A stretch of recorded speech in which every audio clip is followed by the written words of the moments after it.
Weeks before it actually happened, Lewis Hamilton said it out loud. He predicted that Mercedes' two drivers would eventually get hit with grid penalties before the season was over. Everyone moved on from the comment at the time. Then the FIA quietly confirmed something that proves Hamilton wasn't just talking, he was reading the situation perfectly. Buried in FIA documentation that barely anyone outside the paddock actually reads is a number that should genuinely worry Kimi Antonelli, the rookie currently leading the entire World Championship. And once you understand what that number actually means, you'll see why Hamilton's prediction wasn't luck, it was insight. Let's start with what Hamilton actually said, because it matters. While praising Ferrari's reliability this season, Hamilton pointed directly at Mercedes' power unit issues, saying he expected both George Russell and Kimi Antonelli to be hit with grid penalties for exceeding their engine allocation before the year was done. That wasn't a generic prediction, it was specific, informed, and it came from someone who understands exactly how these regulations work from the inside. Sure enough, Mercedes' reliability problems have already bitten both drivers, Russell retiring from the lead in Canada with a battery failure, and Antonelli dropping out of second place in Barcelona with a similar issue.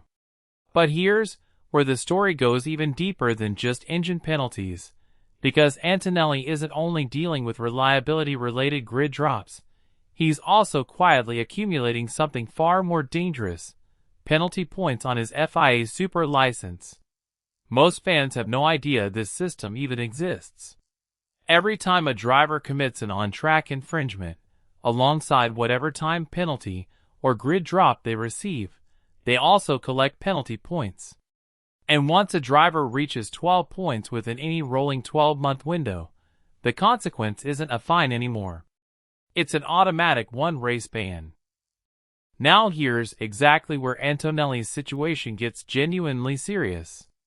At the Hungarian Grand Prix, Antonelli was hit with a 3-place grid penalty for failing to slow sufficiently under yellow flag conditions, triggered when Max Verstappen spun off at the final corner. The steward's own report confirmed something important here. Antonelli did lift off the throttle when he saw the flag, but FIA telemetry showed the reduction was both too brief and too small to satisfy the regulations. Alongside the grid drop came an additional penalty point, pushing his running total higher within the current 12-month window. This wasn't his first incident of the season either. He'd already been picking up scrutiny from stewards in earlier races too. Think about what that actually means for a 19-year-old rookie currently leading the World Championship. The point system doesn't care that he is leading. It doesn't reset because he's performing well.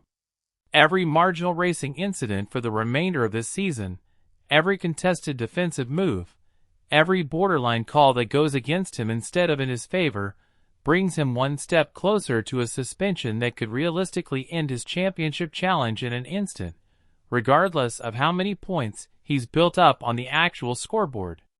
Compare that directly to his closest title rival, Lewis Hamilton, sitting 50 points behind Antonelli in second place, doesn't carry anywhere near the same penalty point burden right now.